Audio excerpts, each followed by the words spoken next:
Bom, e vamos para um tema que sempre é muito recorrente aqui nas minhas redes sociais, aqui no canal, que é a divisão da herança entre madrastas e enteados. E é isso que a gente vai debater depois da vinheta.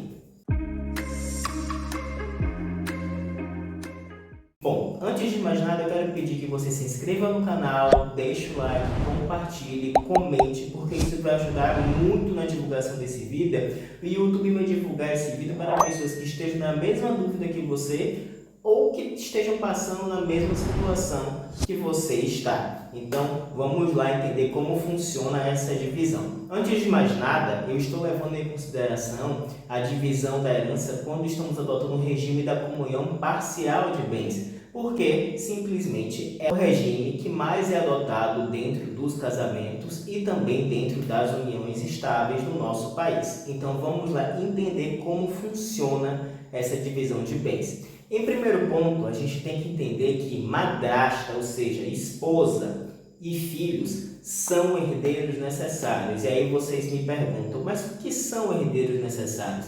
São herdeiros que têm que receber pelo menos 50% da herança. Os outros 50% do patrimônio do falecido podem ser doados da forma como ele quiser, mas ele tem que garantir que essa classe de herdeiros, ou seja, filhos e esposas, tenham que receber pelo menos 50% da herança. Mas não havendo testamento, não havendo doações, como é que funciona a divisão da herança nesse caso?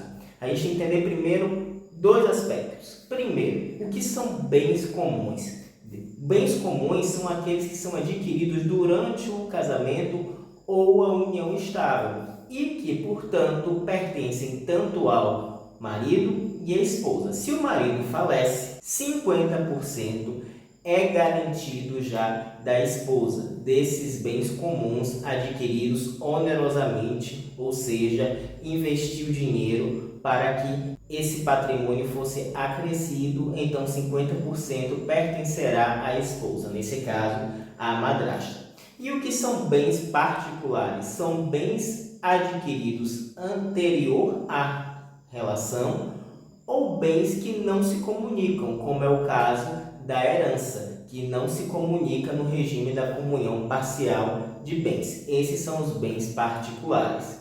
E aí, simplesmente tem que fazer essa divisão de patrimônio na hora do inventário. Como é que fica? Se o marido ou o falecido deixou apenas bens comuns, ou seja, aqueles bens que foram adquiridos durante o casamento ou a união, a madrasta vai ter direito a 50% e os outros 50% serão divididos entre os filhos. Ou seja, ela vai ser apenas meeira desse inventário. Não vai ter direito a concorrer, ou seja, a dividir novamente com os filhos os outros 50%.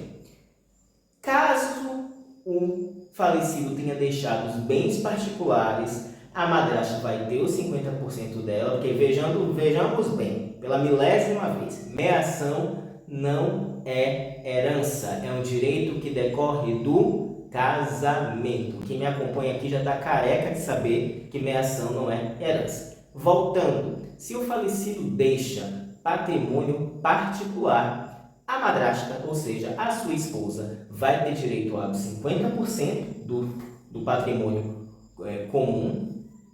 Os outros 50% vão integrar a herança do falecido e esses 50% só vão ser divididos entre os filhos. Entretanto, em relação aos bens particulares, ela vai dividir a herança juntamente com os filhos em proporção igual, mas somente nos bens particulares. Esse é o entendimento que é adotado em nossos tribunais e que, portanto, deve ser seguido na hora que você for simplesmente desenhar um inventário. Porque inventário é isso mesmo, gente. Tem que esquematizar tudo, saber qual é a classe de herdeiros, o que é bem particular, o que é bem comum, o que vai entrar, o que vai ser partilhado, para que haja uma partilha justa dentro do que a lei estabelece. Se você gostou desse vídeo, comenta, compartilha, curta, dê sugestões, porque sua opinião é muito importante. Espero que você fique bem e até a próxima.